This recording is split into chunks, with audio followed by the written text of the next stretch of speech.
So, here we are. The long-awaited Sonic Retrospective I've talked about doing for years now is finally here.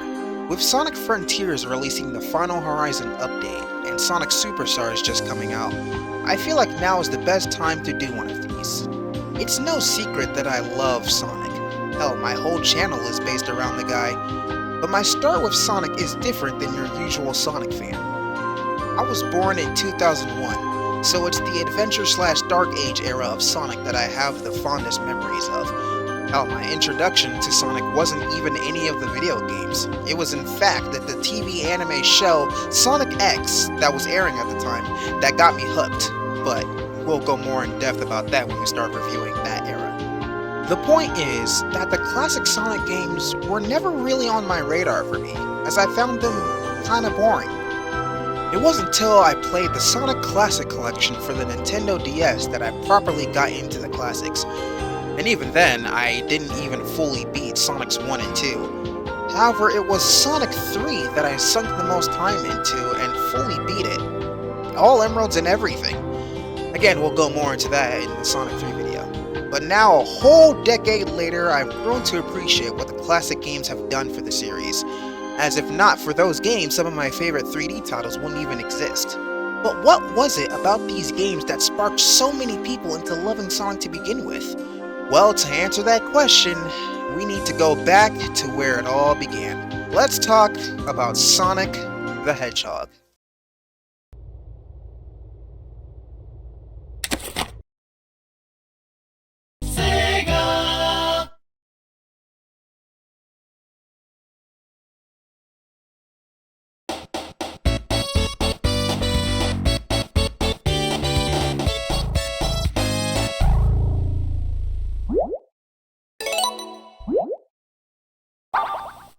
Oh my god, where do I even begin when talking about this game?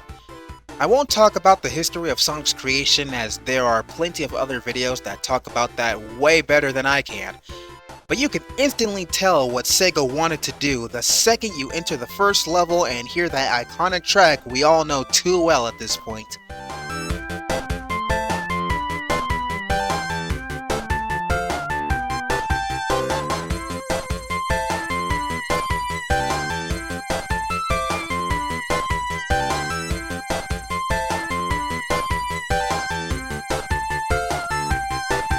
Green Hill Zone, a zone that's so well crafted that it's been overused in game after game after game, and while we may groan at it now, I believe that it is the perfect first level, not just in Sonic, but in gaming too.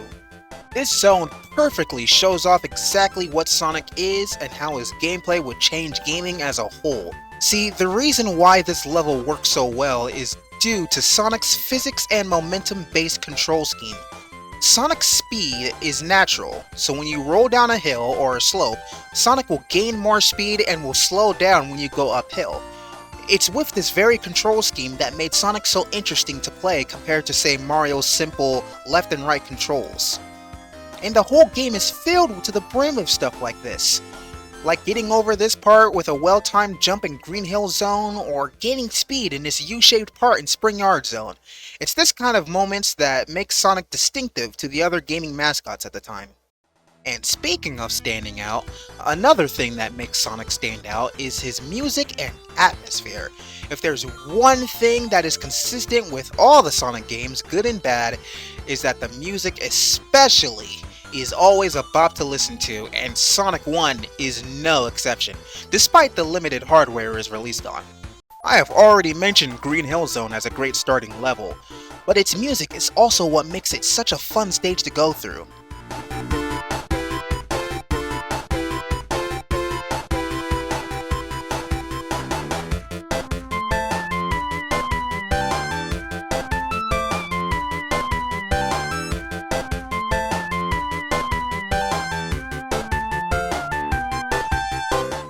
But Green Hill Zone is not the only bop in this game, as there is much more, like the punchy Spring Yard Zone.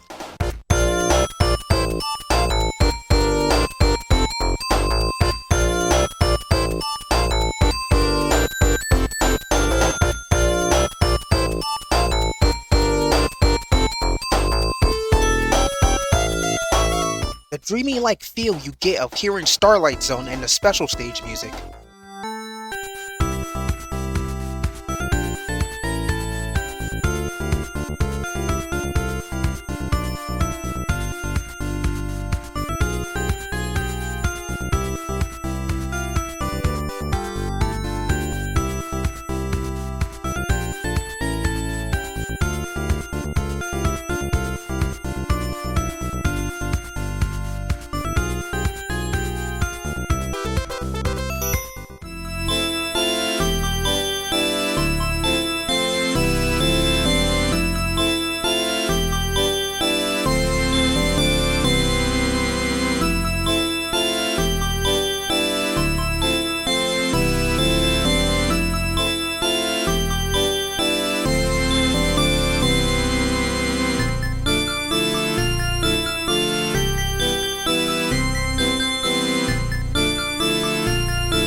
Hell, even the dreaded Labyrinth Zone has a bop of a tune for it.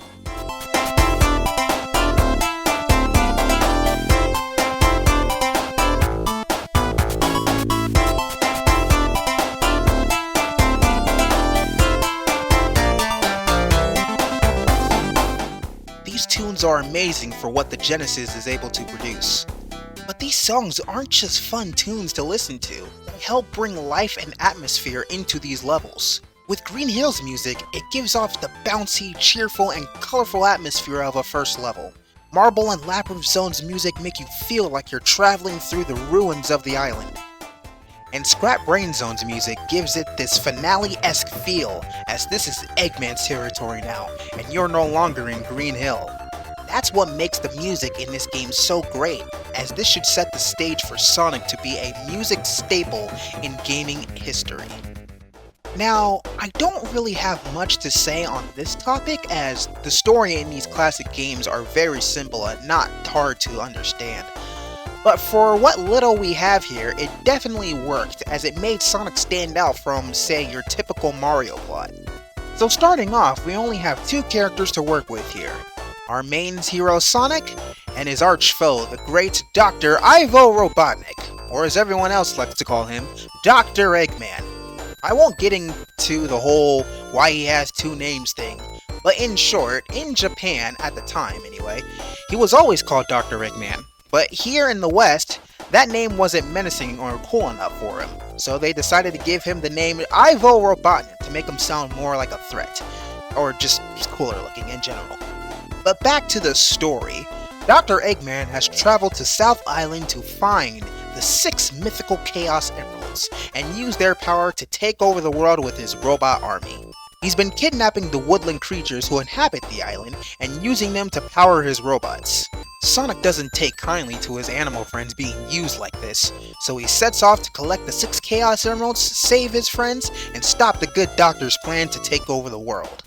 I definitely added some stuff there to make it sound more cooler, but back then, that's all that was needed. There was no princess that needed saving like in Mario, nor was Sonic the chosen one like in Zelda. Sonic had attitude back then. He thinks putting animals inside robots to power them is no good. So that's all he needs to spring into action. Sonic's character had a lot of personality back then, especially here in the West. He was cocky and impatient, but has a good heart, and will do whatever he thinks is right. For a certain 3D game we'll talk about soon. But, if there's one thing I love about a story, is having a good villain. And Dr. Eggman is definitely one of them. This is Dr. Eggman, or Dr. Ivo Robotnik, whatever you want to call him. Dr. Eggman is probably one of my favorite villains in gaming history, as unlike in Mario where you have to go through Bowser's minions and Koopalings to get to him, or in Mega Man where you have to face the Robot Masters before fighting Dr. Wily, Eggman is the main boss you face in every single level. He's the one getting out there, trying to crush Sonic at any chance he could get. He doesn't need minions to do it for him, he'd rather do it himself, and that's what I love about the bastard. Now, as much as I praise Sonic 1 for setting the stage of Sonic becoming a gaming icon, the game isn't perfect, as it's probably one of my least played games of the classics. I've been showing footage of Sonic 1 from its many re-releases, mainly from the Sonic Origins collection, but if you had played the game in its original form, then you know exactly why this is probably the least touched game in the series. For one, Sonic's speed is actually capped as much as the marketing back then was all about blast processing and going fast. Yes, you can go fast in this game, as with knowledge of the level design you can get through a good chunk of the levels with ease, but don't expect to be, as this game feels more like a traditional platformer than, say, Sonic 2. This, however, does not apply to Labyrinth Zone though. Dear God, I'm sure 90% of the Sonic fanbase can agree that this zone is one of the worst zones in the game. Hell, in Sonic history. Yeah, I said it. Fuck this zone. Like, don't even get me started on Scrap Brain Zone Act 3, which is just Labyrinth Zone Act 4. Like, why would they do this? The original Labyrinth Zone was so and then they pull this crap on us, even with the secret entrance into the final zone that skips basically the whole level. Why would you drop us here? It was just... sorry, I, lost my cool for a second there as, carry on. But no, seriously, it does not matter how well you know this game. You can know this game like the back of your hand, and it's still such a chore to get through. Waiting on the platforms, moving through the water, slows Sonic down tremendously, and it just feels long to get through. But that's more of the game itself with its 3-act structure system, as by Act 3 of most of the zones in the game, you're just ready for them to end. Oh, and like most classic games back then, there's no save system. So if you lose all your lives, it's game over, and you have to start over from the very beginning, which is not as bad if you have the knowledge of the stages to get through them fast. But that's where the iconic rings come into play, where instead of getting hit once and dying, like in Mario, all Sonic has to do is hold on to just one of these shiny MacGuffins to continue his journey. And speaking of shiny MacGuffins, if you want those continues in the game so you don't have to start all over from the beginning, when you get a game over, well, that's where the special stages come in. As if you can hold on to 50 rings at the end of the stage, a giant ring will appear above the goalpost. Jump into it to warp into the special stage, and try your luck at getting those 6 magical Chaos Emeralds. Collect all 6, beat the good doctor, and you get the good ending, completing Sonic the Hedgehog 1.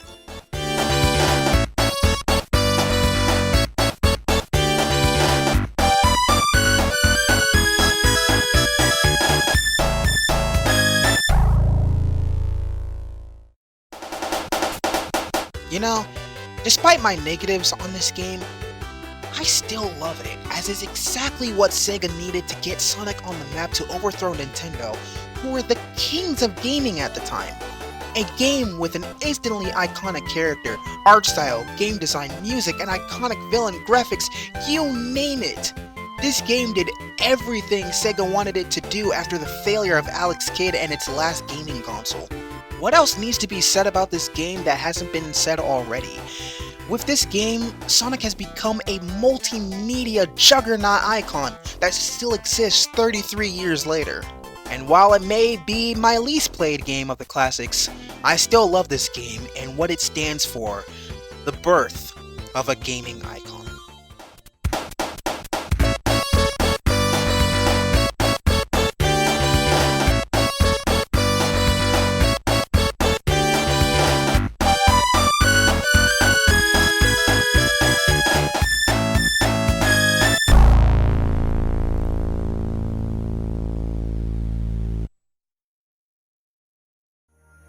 Yo, what's up everyone? Thank you all so much for watching the very first episode of my Sonic Retrospective series that I've been holding back now for like 2 years or whatever. I could have had this done like a long time ago, but I'll admit I was a bit lazy in writing the script, and the first draft I had of the script I didn't like, so I threw that away and decided to rewrite the entire script from scratch. It was a lot, you know, motivation and just stuff happening in my life was not happening. But now that with this script, I'm very happy with how this script turned out, and I really hope you guys enjoy the way this video turns out, as you know, I do want to do more of these. It's a retrospective, so it's gonna be a series, and I'm immediately getting to work on that Sonic 2 retrospective, and hopefully it won't take quite as long to get that one out as this one. Now, as this was 2 years in making, hopefully it won't take another 2 years to get to this Sonic 2. But again, thank you guys so much for watching.